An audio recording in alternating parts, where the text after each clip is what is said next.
Oh, hi. Hi, Marc. Good to hear you. Good to see you. Hi. We would like to start from looking at SpaceX start. So yeah, that's what I'm doing here with my iPad. If you are ready, please, I'm Bartosz. Michał Szaniawski is our president of Polish Space Agency.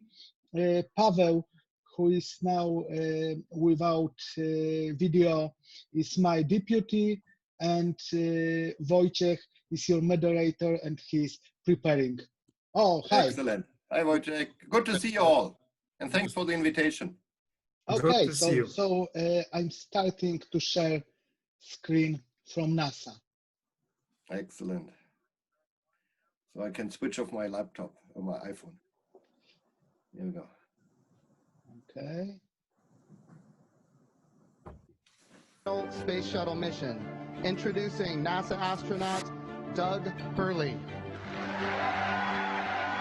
It's not that, sorry.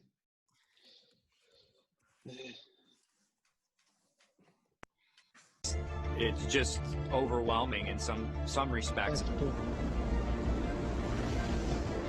Okay. Just the sensations, the rumbling, the shaking. Is that the live one? Acceleration. Yeah.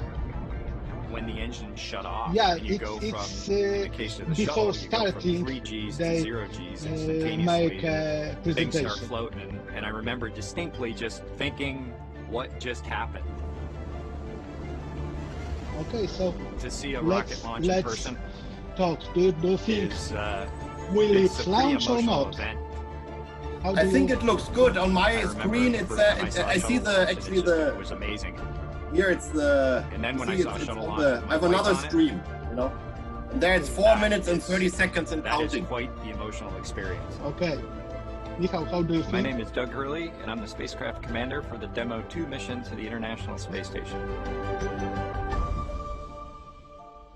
Bartek, I'm not sure if you're having the live channel of SpaceX. We are doing the first crewed flight for NASA and for SpaceX. So this might be a different one, yeah. To prove end-to-end from launch to docking to ISS operations and then entry, descent, and landing.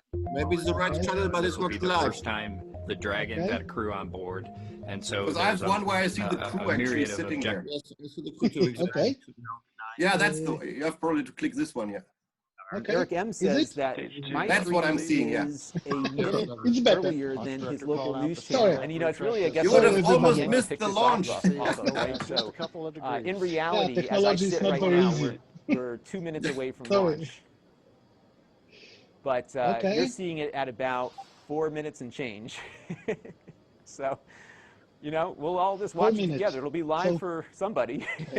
Michał, could you say so by the time it's kind of like the speed of light? You can say in Polish or in English. What do you think about the mission? On those displays. This is exciting, though. This is the first time we've launched Americans to orbit directly since into Dragon. Hello, Mr. President. Could you hear me? Is at, how everything's and progressing down cost, with the count. No. SpaceX is much less expensive than the Russians are. Okay, so colleagues, maybe somebody else. 3.5 Wojciech, minutes. what do you think about the mission of and SpaceX? the strong back is now reclining away from the Falcon. I'm not an expert, honestly. All right, so we're getting. No idea. Alan says it's more fun to watch with everyone here. It's very exciting. Absolutely. I hope It'd be kind of cool to rent out a theater. I'm really afraid that a bunch of people. Like this long time of the weather looks perfect. Lack of bravehood in the space issues should come to an end finally. Not only because we needed to, like, for technology reasons, but we need something that binds us together globally. For 3 minutes. Dragon has transitioned to terminal count and is on internal power. It's rather not the technological point of view, but the sociological view. I was at one of these launches, and they got to T0. They lighted the engines up. Paweł, the computer shut it down right before what do you think? We'll continue to load for I about another really half think minute that or it's That was a real something bummer. Once we get Technologią. stage 2 LOX loading, we have to vent down the line, so you'll see another large white cloud coming off Mówię, że the ja na strong back. That'll be normal. That'll happen around. Paweł is fighting with technology. We're going on internal power now. Just a few seconds away from the stage 2 LOX load being complete. It's been almost 9 years since we've been in this Anna position. Stańczyk A dołączyła. lot of work done by thousands of people to get to Bardzo this dobrze. point. Michał, co All our eyes myślisz? focused on 2 now. Słuchajcie, dużo myśli. Podglądam tutaj jeszcze, dlatego że mam na drugim ekranie podgląd, gdzie jest Międzynarodowa Stacja Kosmiczna i będzie przylatywała nad nami za kilkanaście minut. No, fajnie jakby się to zbiegło z startem, bo panowie, których widzimy, będą tam 19 godzin później. No słuchajcie, no mega zdjęcie. Jak przy pierwszej próbie startu oglądałem, jak to wygląda, te wszystkie przygotowania, to jest po prostu nieprawdopodobne, gdzie jesteśmy jako świat tak naprawdę i do czego jesteśmy zdolni.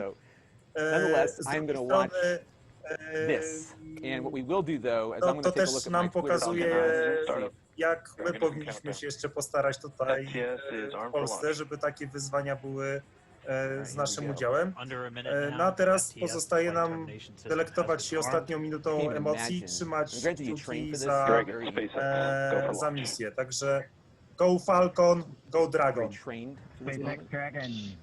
To co ja jeszcze myślę, już ostatnie słowo, to naprawdę wierzę głęboko w to, że misje kosmiczne znowu będą możliwe. Starty załogowe zostaną. Okej, no to zobaczymy. Let's look. Stage 1 tanks pressing for flight. T-minus 15 seconds. Here we go, everybody. 10, 9, 8, 7, 6. You see the water going there? That's going to dampen down the vibration. Liczymy z nimi. 2, 1, 0. Ignition. Lift There we go. off. The Falcon 9 and Crew Dragon. What a shot. That is an awesome shot. Godspeed, spot and dive. Nieprawdopodobne. I to na żywo, nie? To znaczy, to jest niesamowite. I've been waiting for this for a long time. Brawo! Yes.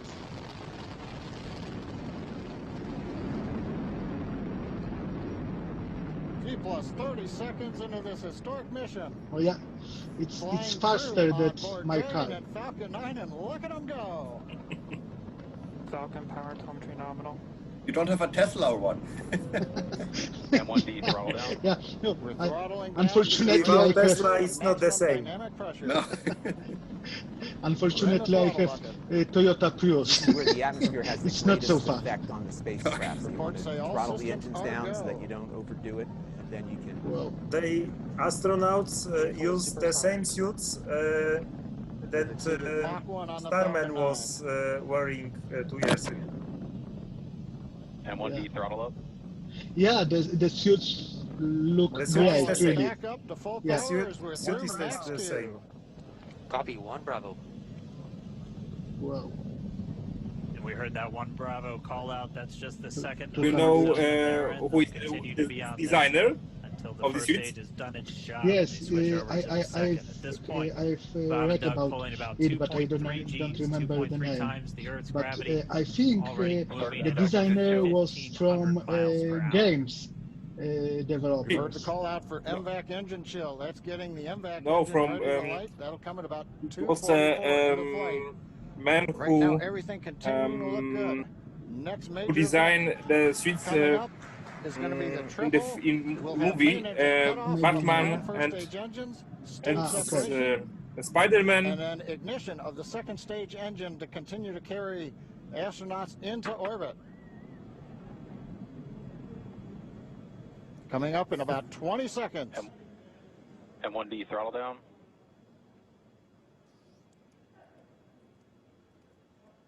We heard we're throttling down the Merlin engines on the first stage. Zapraszamy do komentowania w czacie.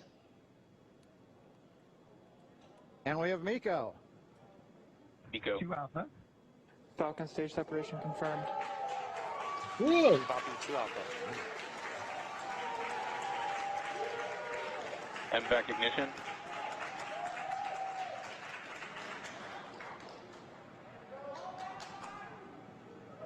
All right, we have stage separation confirmed. The first stage beginning its flight back. The second stage being powered by that single Merlin 1D vacuum engine has ignited and is now carrying Bob and Doug into orbit.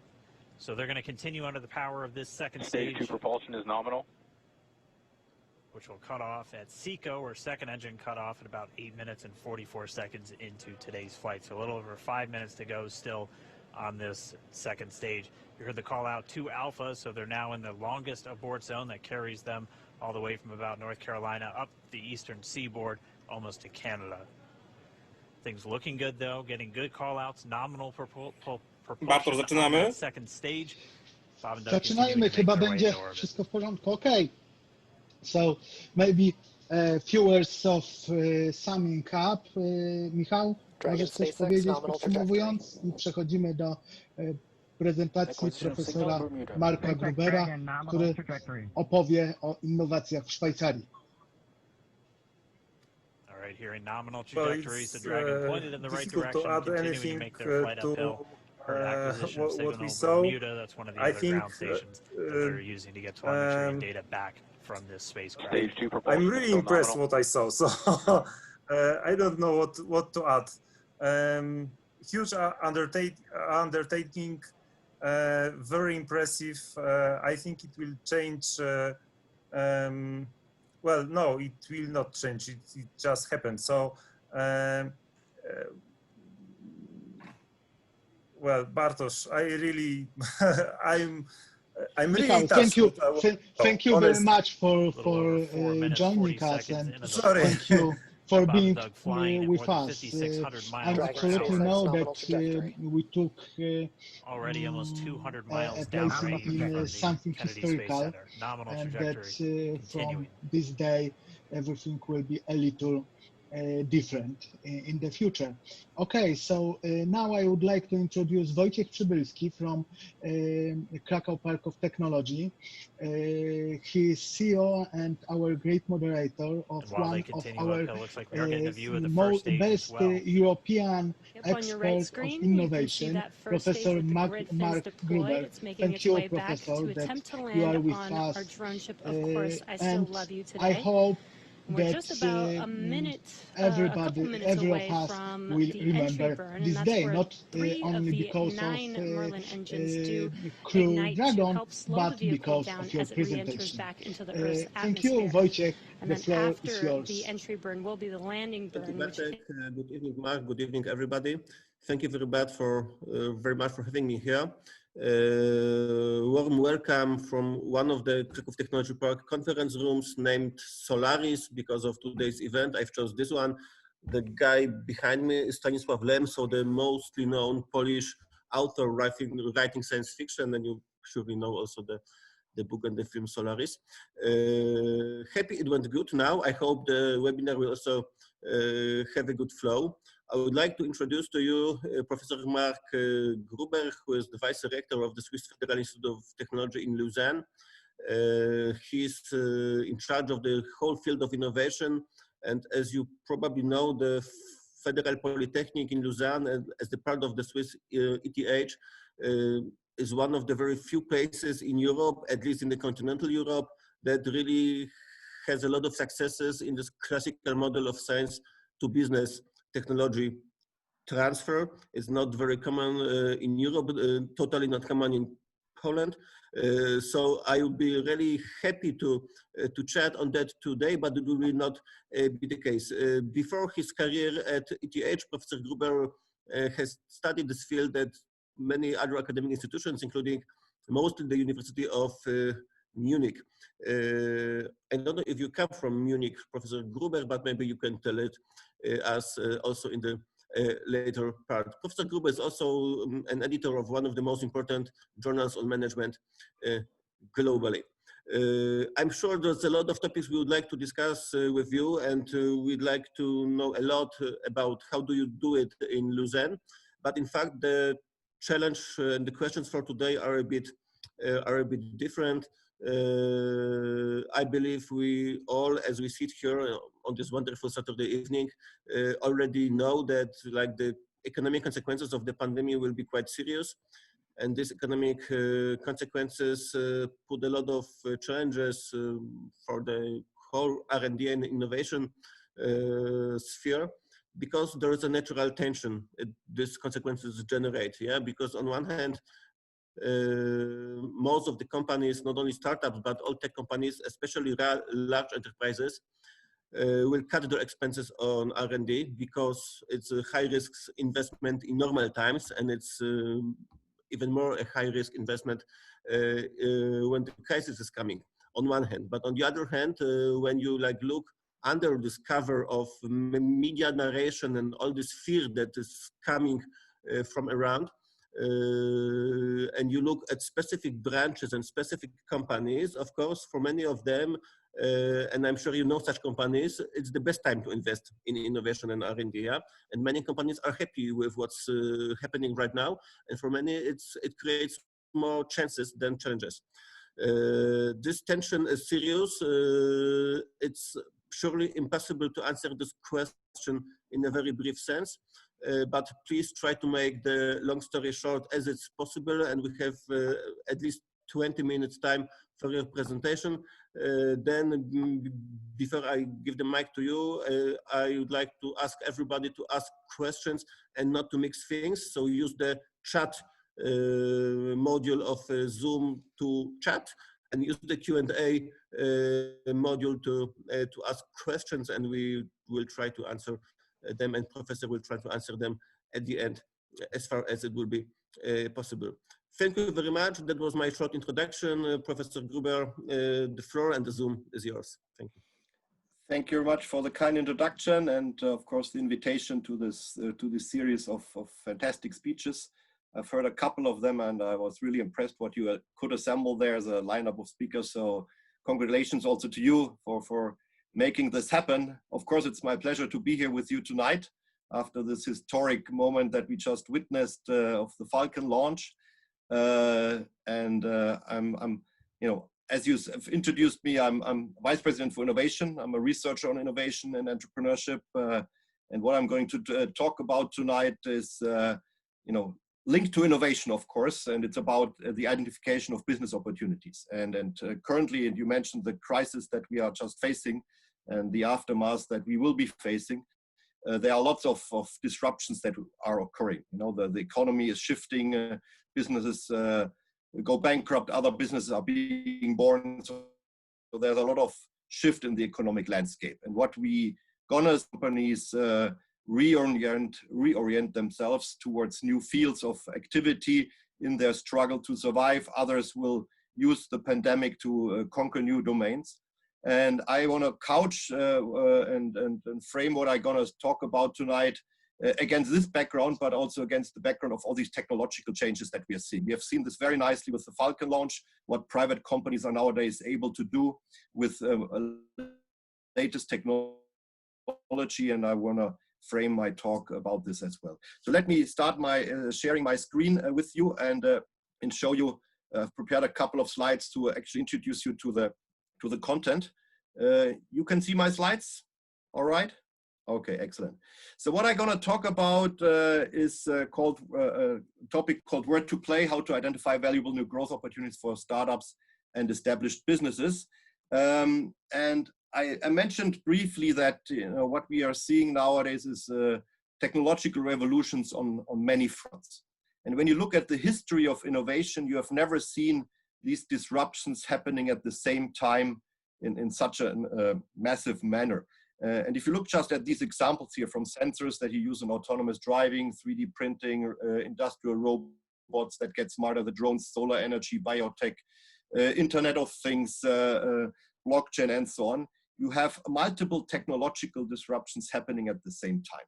You know, and we have never seen this in the history of innovation. Normally, you had disruptions happening every 20, 30 years. Sometimes they were overlapping a bit. But what this means, just from a very factual basis, is that it's not only about technological progress in one of these domains, but it's also the permutation, the combination of these domains that enables very new things to be born. You know, think about drones as such, but drones coupled with artificial intelligence, and maybe even coupled with a blockchain mechanism, you can do many more things with that. So the technological opportunities are just extremely abundant, and they are growing and growing and growing.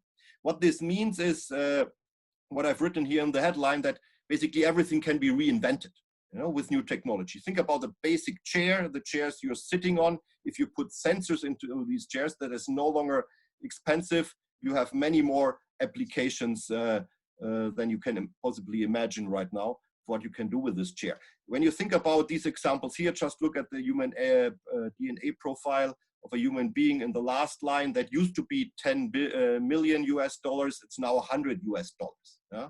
And even less. So what does this mean, this price decrease? It means that the applications that you can imagine for DNA profiles of human beings are growing and growing, which means, you know, for instance, if you think about genealogy, the websites that are out there, you can spit in a tube and they can look at your DNA profile to understand who you're related to. And that enables lots of new applications. So behind the drives, these growth patterns that we are currently seeing of many companies, we have a technology backbone that is not only disruptive in one domain, but in multiple domains. And let me give you an example that is close to what we have seen in Switzerland. Of course, Switzerland is known for the watch industry, but just imagine a watchmaker, a traditional watchmaker that says, okay, we are putting now sensors into our watch and we can become a medical device company, okay? This doesn't mean that the watchmaker loses its ability to be a watchmaker. No, that leg will be there, but there are other legs that they can grow, and here it can compete with medical device companies, you know? And what it means is that technology enables the reinvention not only of products, but of companies, and that the boundaries between industries are getting smaller and smaller. You know, quite to the contrary, we are talking nowadays of arenas, and I will come back to that as well. If you think about another example, we all know Uber as a prime example for a taxi service that is out there on a car sharing basis. When you think about Uber, it used to be a taxi company, of course. It was born as a taxi company. Nowadays it's Uber Eats, it's food delivery, but it's also, when you think about it, it's tourism. You know, in Silicon Valley, Napa Valley, they do wine tours, you know, so it's actually a good idea if you are trying to taste wine from one vineyard to the other, that someone else is driving you. You know, so in that sense, if you think about it, Uber doesn't really care if Uber was born in the taxi industry. There might be some statisticians, some people in financial departments who say, hey, Uber is a taxi company. Oh, that's the industry. But Uber doesn't care. Uber goes wherever it can grow. You know? And what this means is that Uber has this growth orientation that is you know, if you look closely, it's more common than many people realize, that actually these industry boundaries where companies were originally born in do not matter anymore. And if you look at the watch example that I just gave, you know, yes, this was a watchmaker, but if it's a medical device company, it can cater to customer needs in very different domains. And let me give you two more examples before I summarize a bit what we are seeing here in a more systematic manner. Here it's a similar example, Apple. You know, Apple, a computer manufacturer, originally moved into the phone space, moves now into the car space. They go wherever they can grow, okay? Think about the incumbents, Daimler. They are threatened by this entrant. Just like, when you think about it, just like they are now developing new competences to actually fend off, to be as competitive as Apple. You know, let's see what comes out of this. But when you think about this conceptually, Apple thinks, you know, if you look to the left side here, Apple has a certain set of competences that they use for the iPhone, iPad, entertainment, design among them. If Apple now acquires competences to build a car, and we know that is not easy, you know, Elon Musk proves that this is not easy. He's going through design hell, to production hell, to manufacturing hell, whatnot. But if Apple can, you know, build these new competences, they have one set of competences that is already there, and they can acquire a new set of competences, they can actually viably compete in the automotive sector, you know. And if you think about the future of autonomous driving, of course, people want to be entertained within the car. So in that sense, if you know, they have a certain set of competences that will be relevant for these future domains. If you think about this a bit more, of course, that story as well, Nokia used to be one of the main companies, the main company in the cell phone space. This is actually a cover from the Forbes magazine of November 2007. It's not so long ago, that the phones looked like this. But look what happened to Nokia. This was November 2007. It's exactly up here, 52% market share, and it went from hero to zero within a few years. That's 4 or 5 years. That's quite massive. And if you think about this, what happened here is that they were not dethroned from someone within their own industry. No, it was not Samsung, it was not Ericsson and these companies. It was Samsung and Apple that entered as computer manufacturers in this domain. They didn't care, these new players didn't care about the industry boundaries. They just went wherever they could grow. Just like Apple goes and wherever it can grow. So when we think about this, this is actually entrepreneurship in its purest sense. You want to see new opportunities, you look at them, you execute on them, and then it's a managerial task actually to exploit them well. Last example here, Kodak and Fujifilm. We all know the fate of both companies. Kodak is of course bankrupt. Fujifilm is nowadays a company that is working in very different domains. It's still called Fujifilm. And actually, this is what I took from their website, and this is quite a remarkable story. Fujifilm was threatened by digital photography as much as Kodak. While Kodak was basically, and both companies were with the back against the wall, but while Kodak tried to keep on working on the path of analog film, Fujifilm reinvented itself. They basically said, and look at this nice picture that they have drawn on their website, they basically said, look, we as a photographic company that is really good in analog photography, we have a couple of competences, and I highlighted this in red in the text left on the left. We were really good in everything that has to do with organic compounds, coatings, membranes, etc. And if we use these competences and add new competences to the mix, we can actually be competitive in many different arenas. So they are now active in an extremely wide variety of applications, and you can see this at the bottom of the slide, including desalination, gas membranes, and astropore filters. And you see this, they have shown this as a tree, because at the root is these competences that they have in analog film, and then all these different application domains, growth spaces, stem from it. But what we see here, big picture, is actually something extremely remarkable, because they were, as I said, with the back against the wall, but could reinvent who they were, saw new opportunities based on their competences, and could move in this direction.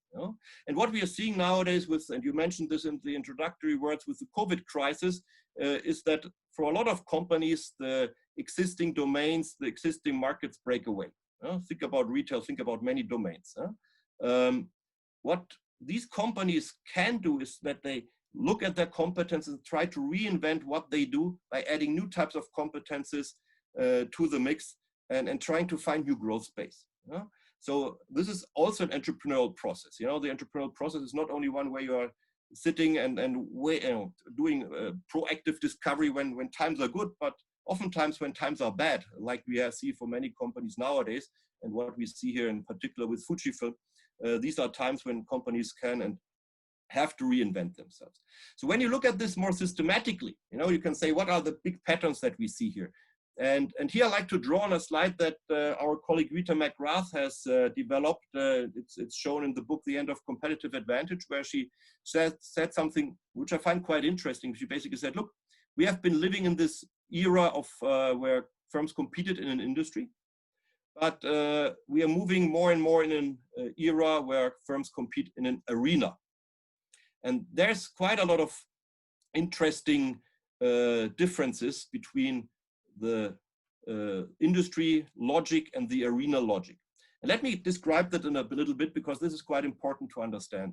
Most of us who did an MBA or any management education the last, or the 80s, 90s, maybe early 2000s, of course, heard about the name Michael Porter. He is one of the gurus in the strategy arena, where he has looked at industries, tried to understand what makes companies perform within industries, the frameworks that exist, the Porter's 5 forces, etc. This is within that industry perspective, you want to be number one or number two, for instance. Yeah? Think about Nokia as being number one. It's about positional advantage. It's about market share. Nokia having 52%. What you're worrying about is intra-industry moves, that the second in the industry might buy up the third one and becomes larger than the first one. And when we move down, likely acquisition behavior, if you want to be competitive there, and this logic is within industry acquisition, okay? The arena perspective is quite different. And this is now important to understand. Why is it different? Here it's about capturing territory. And when you think about capturing territory, keep in mind maybe this example with Uber that I just mentioned. But then it's about capturing growth space, okay?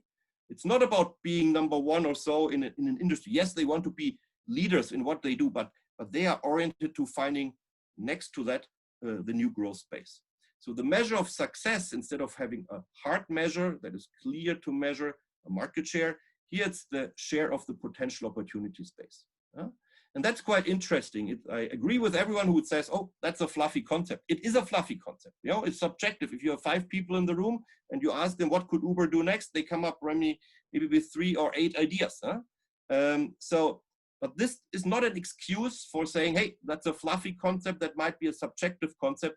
Let's disregard it. Quite to the contrary, we need to have a more objective way, a more rigorous way of saying, what is the opportunity space for us as a company, be it a startup, be it a large company, a small one, whatever. But what is our opportunity space that we could potentially move into, given that these technological changes that we are observing, given that the disruptions of the competitive landscape caused by the pandemic, given that all of these changes actually cause a lot of new opportunities to open up.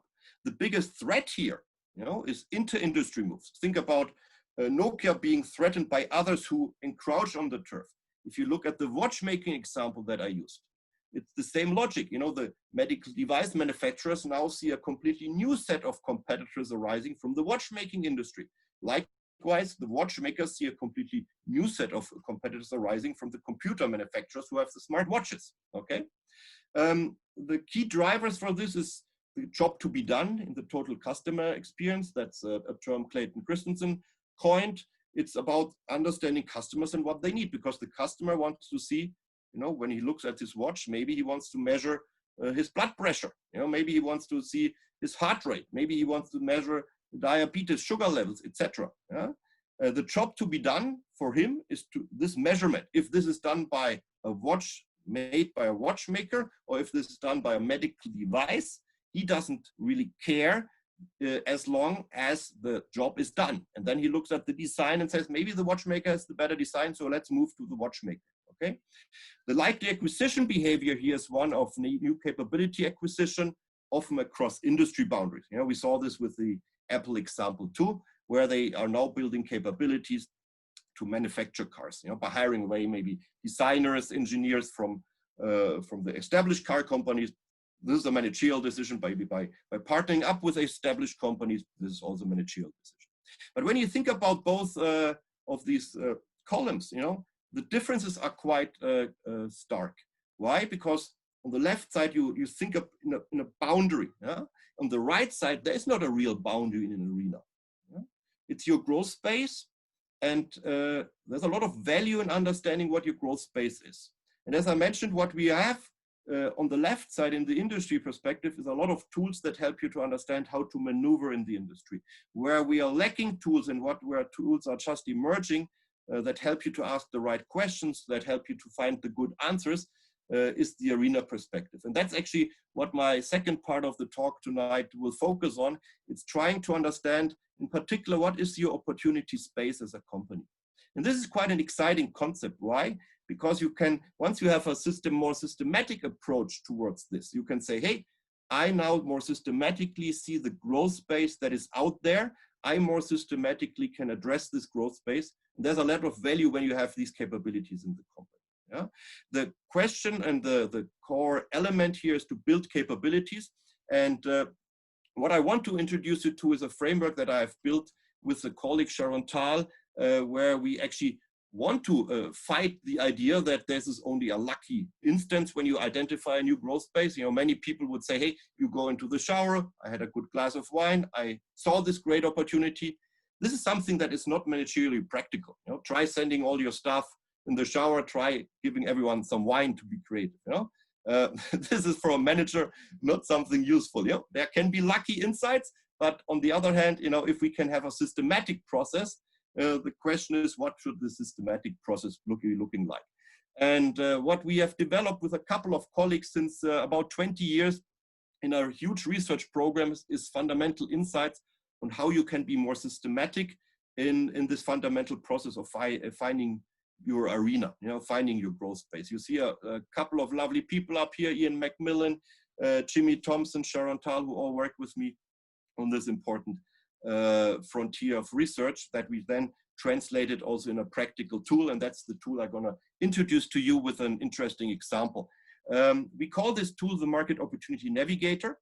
It has 3 steps. It's first to see your arena. That's all what we show here with the little bag. You know, it's the opportunity set that you possess, that you can identify. The second step is the attractiveness map, figuring out what are more or less good opportunities. You know, not all opportunities are as valuable. You know, so we differentiate a challenge dimension from a potential dimension, and that gives you an interesting 2x2 matrix where we say, hey, challenge and potential is high. These are the moonshots. Yeah? Basically, that's the Elon Musk quadrant. Yeah? If you have questionables down here, they have a high challenge and low potential. You know, you have quick wins. Over on the left side, it's low challenge, low potential. And you have some that are gold mines. These have low challenge and high potential. And this is quite an interesting quadrant up here. And those opportunities actually exist. And there are some fundamental features that you can understand ex ante about opportunities that allow you to get a feeling for where these opportunities are. And the third step is about figuring out where you should focus. You know, in a large company setting, you can focus on a couple of opportunities. In a small company, you might focus on 1 or maybe 2. Yeah? But there are some that you want to pursue now. There are some you keep open, and then there's some that you place in storage. And I'm going to illustrate this process that is supported by 3 worksheets that you see here, but I'm going to jump over this slide. I'm going to illustrate this process with the example of flyability. This is an exciting drone company developed at EPFL, my school here in Lausanne. And the professor who developed this, Dario, he has created with his team this drone in a cage. You see this on the left side, and that's quite an interesting example. You know, this is a drone that has a capability to record video. You see this little camera over here. It has sensors on it. It is in this protection cage, so it can really, you know, hit a wall and don't fall down. You know, and all of you who've ever tried to fly a drone, you know that if a little of these propellers actually hit something, the propeller breaks and flips, the drone will fall down. So if you look at this, what we see is some applications where this drone can be used. You know, it flies through these tunnels, it can inspect things, you know, it can inspect pipes in narrow spaces, etc. You know, flyability had this idea. The folks behind flyability, when they saw the Fukushima disaster and saw the little robots going into the disaster site, into this nuclear power plant and falling over the rubble. And the rescue crews didn't really have a good understanding of where this drone is, you know, and where the casualties are. So they wished they would have a drone, you know. We saw this with the Notre Dame burning, unfortunately, last year, where they had the drones that could get in and try to understand if there are casualties. But for flyability, they figured out, well, we have this drone, but maybe this disaster site application market is not the most exciting one. Maybe there are other ones. And that's where we work with flyability and try to understand what is their growth space, what is their arena that they could play in. Okay, and this is shown here on this first worksheet that helps you to ask these right questions. And this is quite interesting to look at for a number of reasons that I walk through in a minute. The goal here of this worksheet is really to understand on the top the different abilities that the company has, the competences the company has, and at the bottom you are creative with a team, including external experts, hopefully, to identify a range of options. And for this type of company, it's about this growth space. And when you link this to the arena perspective, it's actually now a structured way to say, hey, what's the growth space for me as a company? Beyond my own industry, maybe beyond the initial idea I had, So when you look at this, the typical abilities that you've seen here, and I've described them briefly, it's the unique accessibility that this drone has. It has collision tolerance, a protection cage, it can roll on any surface, operates in a range of temperatures and pressures, it can fly, it has on-site video piloting, dark, smoke, dusty environments, it has also limited flight duration, and then it has this imagery system. It can record, it has thermal recording, real-time video streaming, it's remotely adjustable and has post-mission analysis, okay? These are the current abilities. What you might add over here is something I alluded to in the very beginning, maybe AI, maybe blockchain, whatever, but we leave that out at the moment. When you're creative here, you can say there are a couple of options that I see. One is in industrial inspections, the other one is in infrastructure inspection, and there's another one in security, search and rescue. These are the big applications area. And then you look down and say, hey, in each of these application areas, there are actually a couple of customers. In oil and gas, there are storage tanks, there are power plants, the thermal boilers, nuclear rooms, where they started off. Wind energy, they need inspection, the drone flying around. Maritime vessels, they need inspection. In infrastructure, it would be open air facilities, the bridges that you need to inspect, maybe electric landlines too. Indoor facilities, the sewers and mines. Then security, search and rescue, intelligence surveillance, everything that has to do with human beings, being observed. Some people did this now for the Corona crisis in Italy, etc., to observe if people are breaking the curfews, etc. Firefighters might use this. But what you already see here is that this company has actually a vast growth space. That's the arena they can play in. And this provides strategic growth options. This is of value to have this wide lens view. And what we help people to do, managers to do, innovators to do, is to actually understand, based on what competences they have or might want to develop, where they could be applied. And that's where the value gets created. It's the applications where the value gets created. It's not the technology in and of itself. When you look at how this then figures in the overall worksheet, it's the market opportunity set that you see here. You have these 5 options that flyability deemed most useful. You put this with a sticker. The next task will be to understand what are the most attractive options. You have the potential and the challenges that I explained.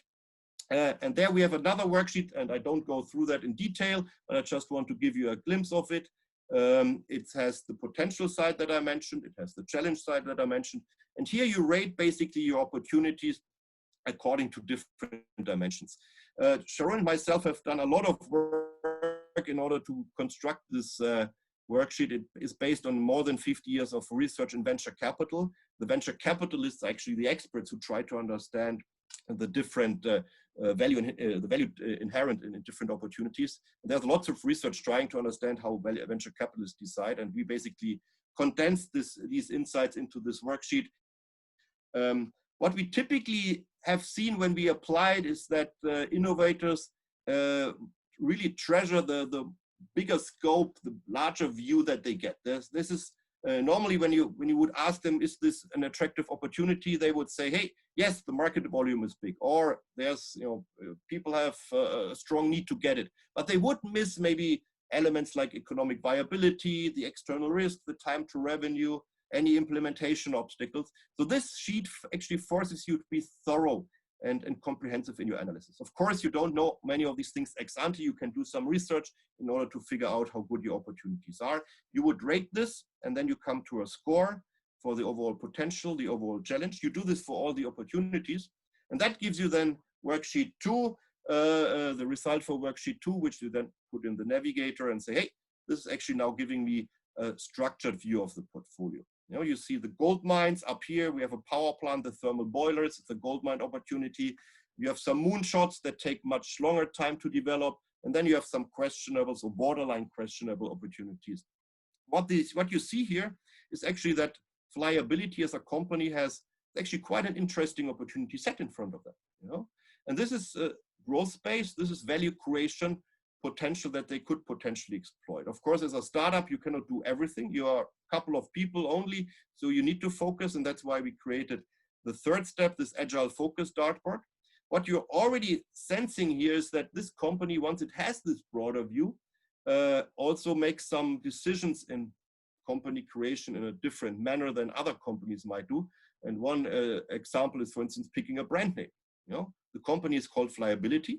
So as Flyability, you could address all of these markets. You know, some other companies might have called themselves drones for the inspection of nuclear disaster sites.com. Yeah? With this type of brand name, you cannot use that brand for any of the other domains. You know, so by being a bit more cognizant of what you could potentially do early on, you know, you are making many decisions that are important for your company in a way that allows you to bake in agility into the DNA of your company. And that's why we call this the agile focus dart, but you focus on one opportunity or a few, keep others open and place others in storage. We have this with another worksheet that I don't go through in detail, but the essence is here that you actually say, hey, these opportunities that we see here are not independent of each other. You know, some product or some of these drones, to make it very concrete, are very, you know, you could use the same drone almost in some of the other applications. Some of the markets are more closer than others. So from a portfolio perspective, you would say these different domains are correlated. And for the purpose that we have here, when you look at opportunities, what you want to understand is two types of correlations. One is the product dimension, how closely the opportunities are related in terms of product relatedness, and how closely they are related in terms of the markets, you know. And what we do is basically, we ask you to pick your preferred domain. You can say, hey, I choose this one or I choose that one. That's up to your liking. And then say, okay, we anchor that primary opportunity and you can rate it relative to the other opportunities. You know? So you can say, hey, power plant, thermal boilers to oil, gas, and storage tanks. The product is quite related. You don't have to change it too much. The markets are very strongly related. Both are more or less energy. Yeah? And then you can say this is a great growth option. Once the first one works out, maybe this is a second option that we can grow into. Yeah, we keep this open. And you do this for all the opportunities. And this leads you to the third step. The outcome here is the agile focus dartboard. As Flyability, you focus on one. Then you have a couple that you keep open, and then you have one that you place in storage that you don't have to think about. So when we look at this process, you know, now we have a systematic process in place that actually addresses this shortcoming that I mentioned earlier in the arena perspective. That was this idea of saying, hey, there's a share of the potential opportunity space that you might be able to conquer, but what is your opportunity space? And this process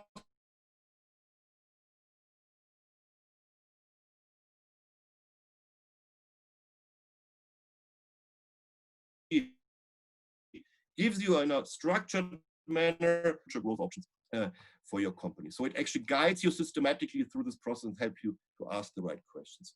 What we found when we worked with companies on this is that what you need to have is cognitive flexibility. You need to understand your company from a different vantage point and try to say goodbye to this industry logic that might have been pervasive in your domain. And I want to illustrate this with an interesting examples also from my school here, EPFL in Lausanne, from Nikos Stergiopoulos. He's a colleague of mine, a professor who developed stents to put in the arteries next to your heart to prevent heart disease, okay? And he says, okay, what I'm doing here is actually developing stents for preventing people to die of heart disease. But if I think hard about this, actually the stent can be applied all over the human body and prevent other diseases, other problems where blood flows. So he's defined his company, and that's a slide that I got from him, as a blood flow technology company. Okay, and he wants to, you know, he could have framed his company in a very narrow manner to fight congenital heart disease, but he says, okay, no, it's blood flow. And you could even say, you could remove yourself one more step and say, it's not only blood flow, it might be flow technology because of the physical principles. It might help in pipelines and other application domains. You know? So what this means is, when you think about it, you know, and this doesn't cost anything, it's your own flexibility that you have in your head, how you define your company. And let me give another example. Let's look at the banking industry. The banking industry typically defines itself as a financial service industry. And of course, when you define yourself as financial services, the applications, the opportunities that you are seeing are around financial services. But on the other hand, you can think of a bank as a trust service. A bank, at least, we give our money to the bank, so we trust the banks. And if you think about the bank as a trust service, so you would zoom out one step, you would say, hey, actually, when you think of a trust service, financial service could be one leg of our company. But there might be other legs that we can build, or other growth spaces that we can conquer. The notion of a trust service opens up a completely new arena, to use that term. You could maybe store the DNA of people when they need personalized medicine, because we might not want that the insurance companies have our DNA or the medical companies, so we need a trusted third party. So if you look at this from this vantage point, it's also happening only in your head, that you have this flexibility in trying to zoom in and zoom out and define narrowly or more broadly. So underlying what I have said, and that typically takes an hour or two in any workshop that I'm giving, is some kind of push to the established companies to say, actually, hey, we can be actually more than what we have been. And think about this watchmaker that I cited early on. These are companies that have been maybe around for 200 years, over several generations. And they would have been in the same domain, but they have been watchmakers. It takes a lot of courage and vision and openness in particular to say, hey, we can actually be other types of companies too. We can be a medical device company. We don't have to let loose of the watchmaking, but we can actually move into different growth spaces. So let me conclude with two more slides, or two more ideas, and then we open it up for Q&A. What we have been doing here with this Market Opportunity Navigator actually met the interest of Steve Blank, the creator of the Lean toolset, and he said, okay, that's a cool tool. Which is not existing yet in the universe that I developed, the Lean methodology, and it actually adds a lot of value. So he adopted it for the Lean toolset, and I blow this up from his blog post from May 2019, so that you can see what he means. He basically says, look, the current tools that we have, the business model canvas, customer development, and agile engineering, which creates the minimum viable product, they really teach you how to play. The business model canvas tells you how you make money within a domain. But these tools don't really help you to figure out the new growth spaces, as Rita McGrath would say, these arenas, or for a startup, they don't really tell you if this is a good domain to start with. So what the Market Opportunity Navigator that you've just seen helps you to do is actually to identify where you play. What is your arena? Which are the good domains to be in, as not all are alike.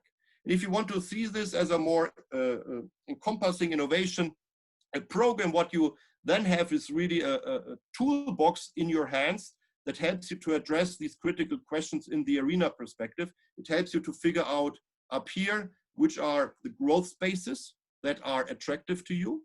It helps you for any focal market opportunity to figure out, this is my hypothesized business model.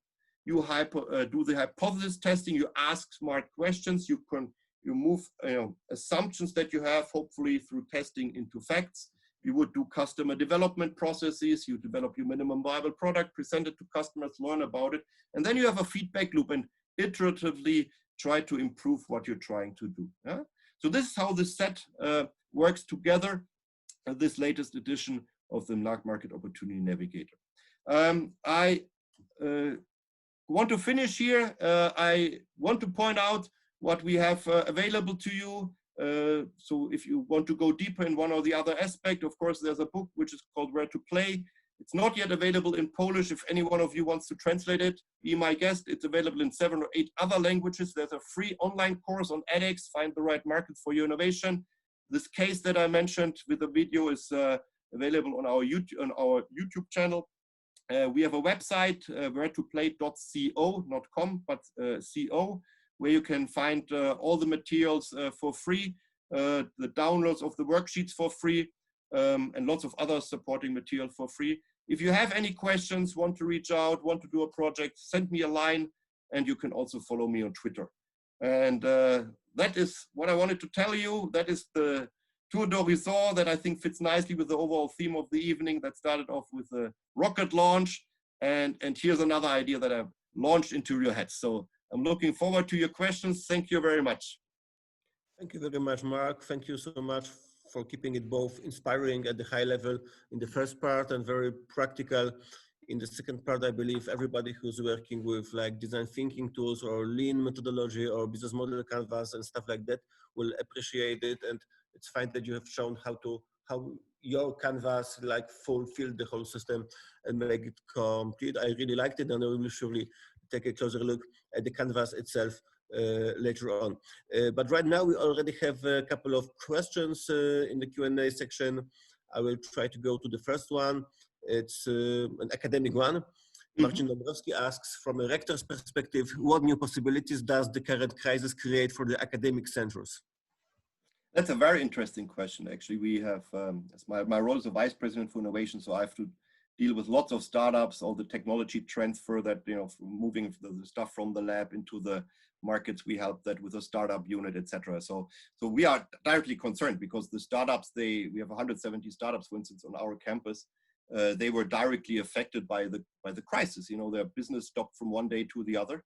And I think many of you know exactly what I'm talking about. So what this helps us to do is to reconsider the role of the university in the 21st century. What it helps us to do is to evaluate the possibilities that we have with digital education, also see the limits of digital education. And when you think about all of this, what the missions of a university are, they are research, education, and in our case, for also the third leg, innovation. All three elements are deeply touched by a pandemic like this. It's the purposes of innovation, the purposes of in education, and how you do innovation. And let me just be very concrete. For instance, if you look at the educational angle, what we are seeing now is a shift towards, of course, digital education. What we are seeing in parallel is that students begin to realize that they can learn a lot online. They have never been exposed to this ex ante so much. Some were creative and chose their courses already online, but most of them, they came to the campus and basically sat in the lectures, and now they are able to choose and also choose from international players. And I think this will change the role of any university, because what students will be, they will grow up to the point that they say, hey, we might take this course in the United States. For this other course, we go to Asia, and there might be providers, and there are already providers that actually assemble courses, the best of courses from across the globe, and give degrees for that. And this creates new competition, and this is a competition that we are very, very cognizant about. But this is also an opportunity for us to carve out what a campus actually means and what a campus creates as an added value. And that is, if for the longest time said that, what we can learn as universities is from companies like Apple, etc., when they create an Apple store, that this is an experience, they create an experience, and we have to design an experience for the students on the campus. And this is just fascinating if you think about it that way. Good. Thank you very much, Marc. I guess we have opened a bag with questions. The river is flowing right now. I'll go to the second one. Bartek Michałowski asks the first, in fact, two questions. The first is, until today, Europe has lost the digital and ICT business to United States and China. There is only one European big player, SAP. Can Europe be still a player in the ICT area, or should Europeans focus on new topics, new branches? I think we cannot have the luxury of focusing only on new topics, because ICT and digitalization is so pervasive across all industries. I think what we have is a strong DNA in Europe in deep technology, and marrying deep technology manufacturing with digital capabilities, I think, is our chance. On top of that, many of our nations in Europe are really, really outstanding in design. Think about the Italians, the French, all the big brands that we have there, from Chanel up to the Ferraris of the world, okay?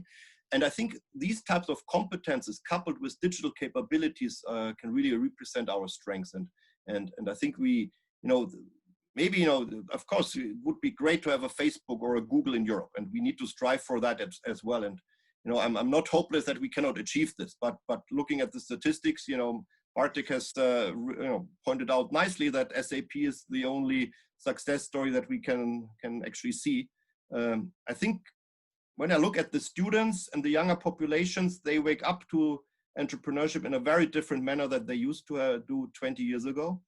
Where we can be leaders on that front, coupling digitalization not only with the competences, but I've cited, but also with competences in sustainability, in privacy, all these elements where we are more sensitive maybe than other continents. And I think that's also a great opportunity, because the sustainability question is one that will also be eye-opening to those continents that might not have opened their eyes yet to this challenge. And the same for privacy, where we are more sensitive in Europe than in other continents. I think if you couple all of this, there are lots of spaces where we could grow. Good. Thank you, Marc. The second question from Bartek Michalowski is quite simple and practical one. It means, in which sectors are you investing your money? Okay, so that's a good question. As a professor, we don't earn so much money. So the limited money I invest, I usually invest in the up and coming industries. I'm a big believer in the up and coming industries. Sometimes you burn your fingers because there are young companies that don't make it, but that's part of the game. If you are in innovation, some things will make it and some things will break it. So you should not put all the eggs in one basket, but diversify. But it's the new industries that are out there and booming, from payments up to we've seen the rocket launch there. Yeah, in Poland, the best sector to invest in the crisis is game development sector. It's, in generally speaking, a good sector in Poland, but right now, like the largest Polish game dev company, CD Projekt Red, is already bigger in the stock exchange. Of course, it's bigger than Ubisoft, so it's really absolutely not a bad investment. Thank you. Claudia Tolman is asking, where, apart from the book, can I find more examples of the companies and case studies that use your market opportunity navigator? Those examples were very inspiring. So we are assembling these examples on our website. Actually, we are revamping the website right now. We will have a section very soon. You can check it out. The examples are already there. But examples from the startup world and the established firm world, NASDAQ companies. We have worked with DAX companies in Germany, with large companies, small companies. We recently did a workshop with a company called Logitech that many of you know, the mice and the keyboards, that they're very famous there. And can tell you 20 seconds this example to give you an illustration. What Logitech has been really good and is still really, really good is to the mouse and keyboard business. But even that business is evolving rapidly. New technology enables new things, and they have competences in this domain that allows them to actually grow in other domains. And when we ran a workshop with them, they were really smart in using people from other industries. One person from a luxury industry, another person from the insurance company, another person from the railway industry, to join and say, hey, actually, where can the competences of Logitech be applied in those other domains? And that was really eye-opening and exciting. And we have that case study on the website as well. So I invite you to go to wheretoplay.co. Thank you, Claudia. Thank you, Marc, for the answer. Another one comes from Monica Sonta, and another rather fundamental one. It means, how important is the human element in innovation management? I remembered an article about the founder's mentality. Could you tell us about employees' role on the arena? And there are two hashtags added: where to play and who will play. Who will play? That's lovely, Monica. Thank you for this good question. No, it's actually a very fundamental element, and it's, if you think about this first step, when you think about creativity, what we have seen in our research is that people tend to identify only the opportunities that are close at home, within the industry. It's very difficult for people to actually see the opportunities in the arena. So the human element there is extremely important, because what people see is based on their prior knowledge. So people have many ideas, and there I fully agree with Rita. When you saw the webinar on Wednesday, she basically said, look, people have many ideas, but what people typically don't have is the insights of where else they could grow very well, because they need to understand customer needs in different domains. So the human element of saying, hey, let's assemble a team that is heterogeneous.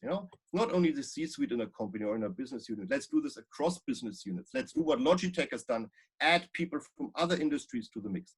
that's actually what's driving then the scope of vision that you have, this arena perspective. So it's really important to have this mentality, the founder's mentality, this vision and this flexibility in your head. Thank you very much. Most of the questions come from and via Zoom, but we also have some emerging at the Facebook where we have live transmission. So I will take one of them. And the question is, you have mentioned banking. What do you think about banks as providers of services ecosystem in the nearest future? Is it a good institution to influence our lifestyle?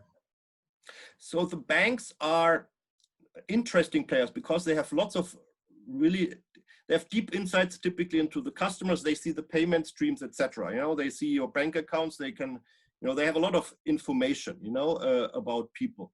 And they are, you know, in a neuralgic point in an economy by having the payment streams that they overlook.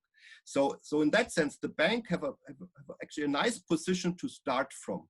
Where the banks are, of course, threatened is everything that has to do with AI and machine learning, because, well, you know, they are dealing with numbers, and numbers are the language of digitalization. Okay, so of course they are the first, together with insurance, that are disrupted by anything that has to do with AI before it comes to the creative industry much later. Yeah? So if you think about this, you know, the banks need to embrace not only and they are doing this, you know, the AI and the digitalization, but they also need to understand that actually they can play in other domains, you know, because the other players, you know, the Apple Pay, etc., they are not waiting for the banks to encroach on their turf. They're actually encroaching on the turf of the banks. So having a wider lens, trying to understand what the arena is where they could play, and I think would have wonderful opportunities because the brands are typically quite strong and they are trusted players, as I would say. Mm-hmm. Thank you. I'll come back to the Zoom questions. Carolina Wojtas is asking a question I also noted down and wanted to ask at the end. What kind of tools and methodologies are implemented at EPFL to support technology transfer from the university? Can you share some best practices regarding the process, or it's rather like a model-oriented? Yeah, thank you, Carolina. I think the trick lies really in orchestrating a larger set of initiatives, activities. You know, there's you know, of course it's inspiring if we fly in Elon Musk to the campus for a day and he gives a presentation to the students, yes, but this will not make the school more innovative or entrepreneurial. Quite to the, you know, people might enjoy it, they talk about it for a week and then it's gone. Rather, it's a set of, you know, from everything that has to, if you think about what's needed, it's the ingredients like financing, you know, so what we have in store is a support, financial support for students who want to create ventures. It's about education, supporting them with knowledge about the innovative process, and it's about inspiration, you know, saying, okay, we have good role models, there are growth companies out there, there are unicorns that sprung from the school.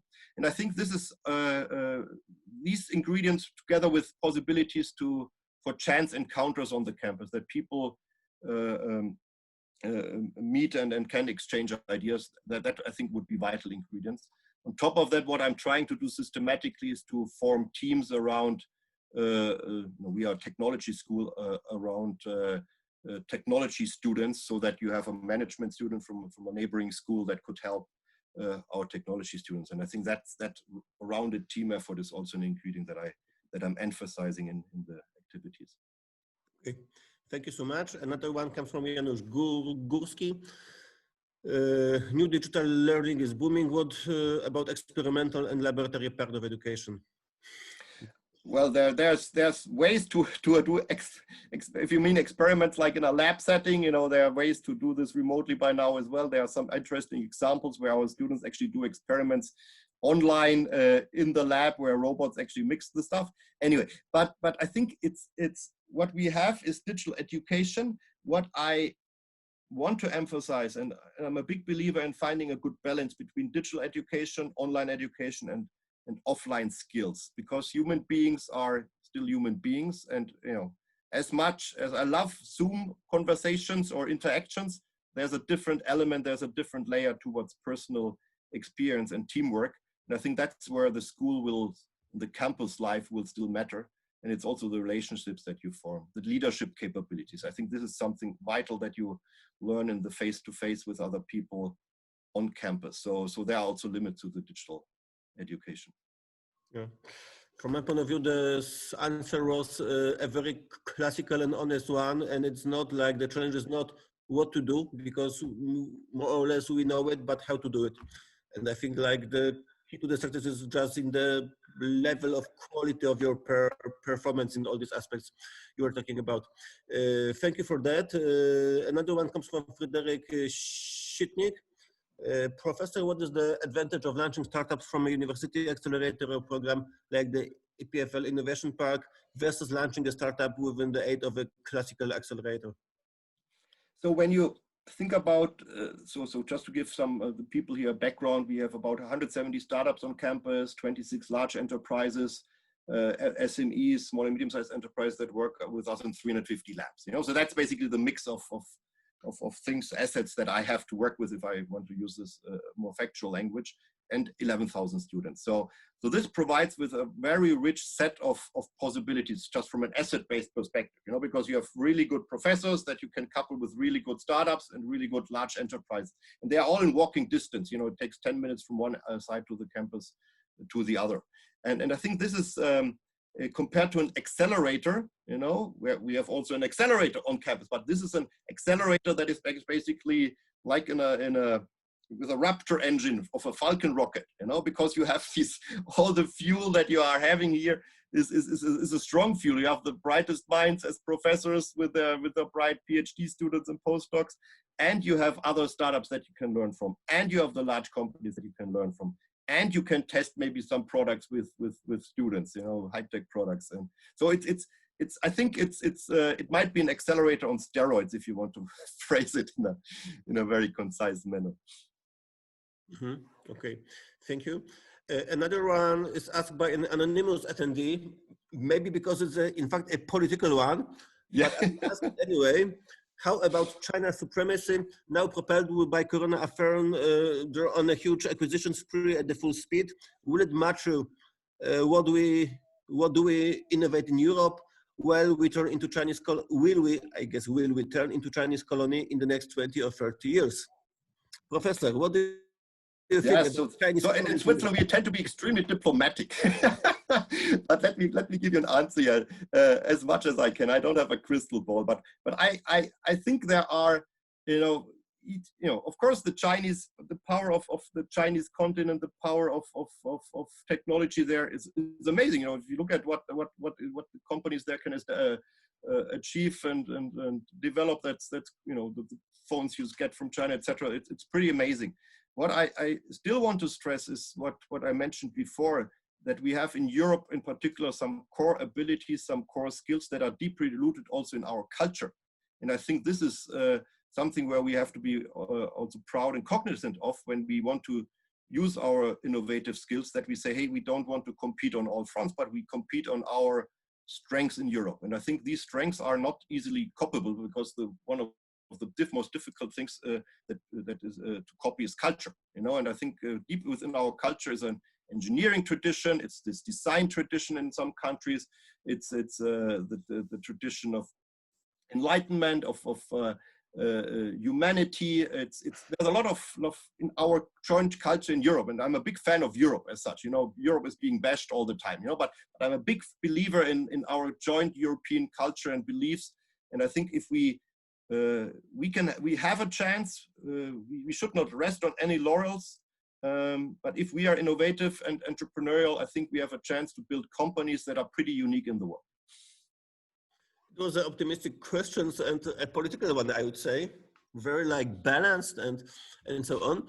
The last one that we got from Q&A section at Zoom is again a fundamental one, and it also touches like the cultural sphere you have just been talking about. Professor Gruber, how do you think the current COVID crisis will influence the approach of organizations, especially the large ones, towards innovations? Yeah, so in the introductory remarks, you said already that some of the large organizations, you know, start cutting their R&D budgets, you know, because that's an immediate reflex of many companies to say, hey, we cut our R&D budgets because that will decrease our costs, and we'll look at our quarterly reports will look better. You know? But that's just cutting basically the future potential out of your performance pipeline. What I think smart companies are doing right now is to increase their investment in R&D, to say, hey, actually that's our chance to become competitive, or even more competitive now that the competitive landscapes are changing. Those companies who are struggling with cash flow and with financial means, they should not kill their innovation pipeline. They might want to reduce the amount spent on each innovation project, and maybe say, okay, we focus on a fewer, but they need to be extremely parsimonious with what they do and how they manage their pipeline, because killing the pipeline is definitely the worst advice that could be given. Mm-hmm. Thank you. And I also have found a question that was not asked in Q&A, but I see it on the chat. In Polish, I will translate it. Is the cosmic or satellite sector also should it or could it use the model you have proposed, or is the cosmic or space sector in some sense something different? Yeah, absolutely. You can think about that in two ways. Number one, of course, space technology has found its way in many applications on Earth. It's oftentimes at the forefront of technological development because of the special conditions. But then it's, think about carbon reinforced fiber that was developed for housing satellites. That has been now is used, of course, in sports equipment and many other things. So in that sense, you can use space technology for earthly purposes. And there the method is very helpful. I'm working with a couple of space companies to figure out where they could cross apply their competences. And then it's, of course, useful to say, hey, if we can use technology for application one in space, maybe there are other applications in space where they could be used as well. So constraining it more to space. Okay, thank you so much. Before I will sum up, I will allow myself to ask one question, one of the questions I have noted down during your presentation. I know the answer is not easy, but I will ask it anyway.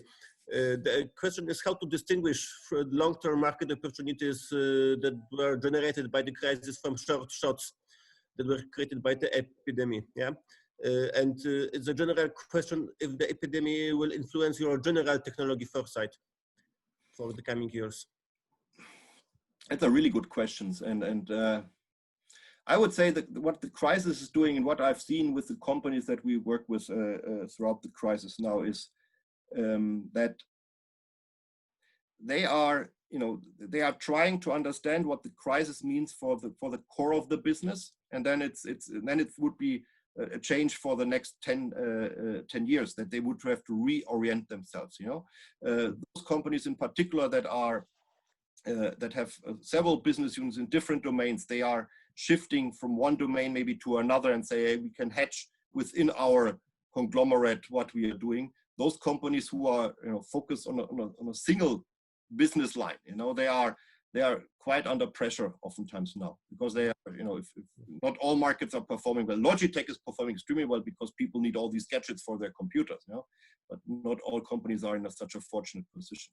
So it's really a tricky question. I would say it comes down to figuring out whether it really addresses the core of what you're doing as a company or only the periphery.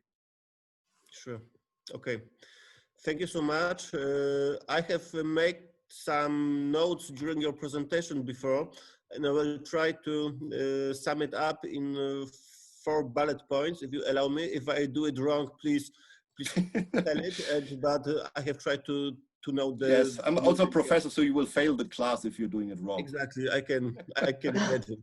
I'm a bit stressed, but I will try my best. No worries. The first point is technology gets cheaper and innovation gets more affordable for everybody, and it's a trend that is generally more and more open.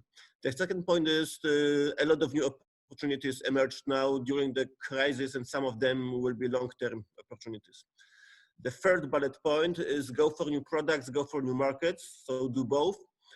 And the epidemic deserves a lot of flexibility, but flexibility is something that is deserved by the market more and more anyway. So just the epidemic makes some processes which are happening on the market faster. It accelerates it activates this push for flexibility, and this push for flexibility should be treated especially serious by established enterprises who are living for very established product lines and are used to a certain way of living. And the fourth, the most pragmatic maybe bullet point and recommendation would be, when you go for new products and for the markets, do it in a systematic way, use tools and canvas. Don't go for chaos in this time of chaos. Lovely. 10 out of 10 points. You passed the class. Thank you. Oh, I will go for an online course at your university, then it would be happy for me. Thank you very much, Professor Gruber. It was very interesting for me too. I loved this discussion we had. Thank you for all the people who were with us, who asked questions, and the last words will be delivered by Director Bartosz Sokoliński from the Industrial Development Agency. Bartek, thank you very much. Wojciech, thank you for great moderating, Professor. Thank you for really great presentation. We have a present for you, but I will say it in the few minutes.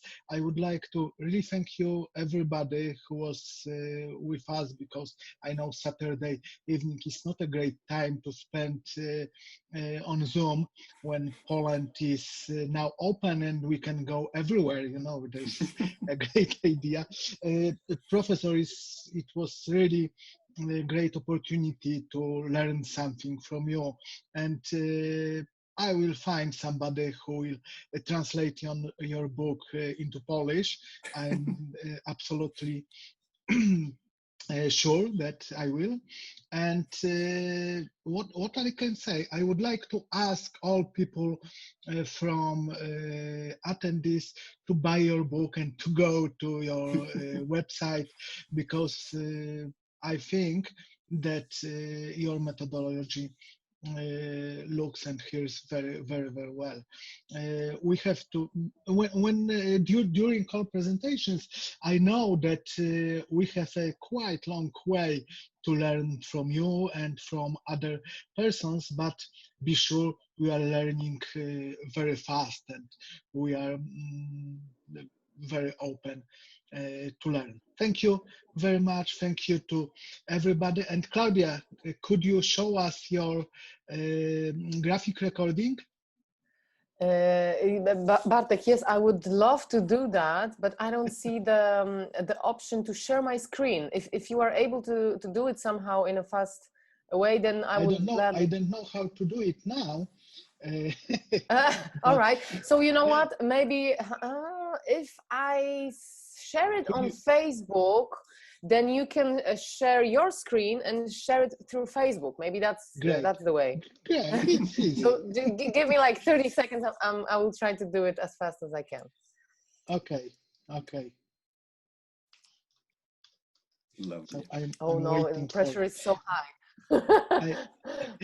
I didn't say it, but Claudia is our great graphic artist who make graphic records of presentations. Okay. And I want to give a shout out to Sandy. He got up at 4:30 in Malaysia. Thank you for watching at 4:30 a.m. Oh, wow. Whoa. It's something. Yes, it's on the webinar chat that we see this here, yes. Yeah. Mm-hmm. Okay, almost done.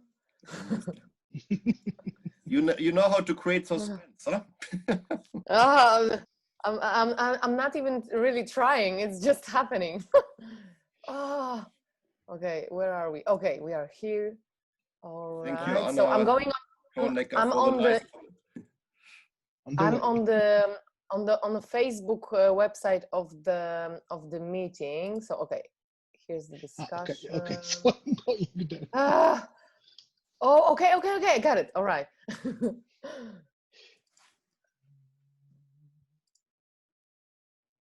Okay.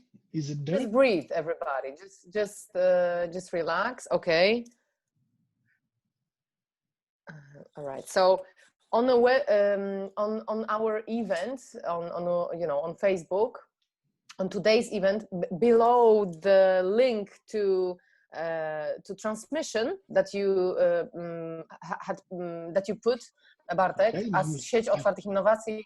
There's so we can now start. I'm looking. Oh. And thank you, Professor, for your patience to No worries. wait. I hope it's worth waiting. It's 10:41 in Switzerland, like in many parts of Europe. Okay, I cannot see it. Could you send it to mine account on Messenger? Anyway. A Messenger, yes. All right. I'm searching, but I can see it too. Maybe it was Actually, you can see it on Facebook. Yeah, we can. Yes. All right. If you go move down, you see it below. Let me see. Professor, could you share it? Sorry, because I cannot if see I it. can share it. Here we go.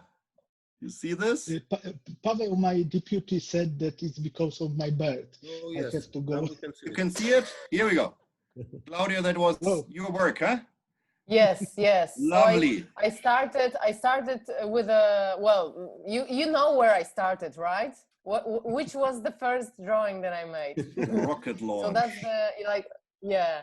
And then as you were talking about, boundaries of the industries, and then the difference between industry and arena, where you can have industries and you cannot in arenas, let's say. Then the example of flyability, and then the market opportunity navigator model that you presented. Of course, in a brief drawing, not really detailed, but this is the essence that I grabbed to remember the most important things that you said. As you see, I'm sharing my screen and give you a like. Thank you. Thank you. Oh, that's a live. That's a live like. Yes. they're all. Thank you very much for being together. Thank you very much. And this was... now we have a free time. We can go and do everything we want. But of course, it was a great evening with SpaceX and you. Thank you very much. Thank you again for the invitation. Thank you, everyone. It was a wonderful evening. We could do that every Saturday. Yeah. Bye-bye. Bye-bye. Take care. Bye-bye. Good night. Bye-bye. Good morning to Malaysia.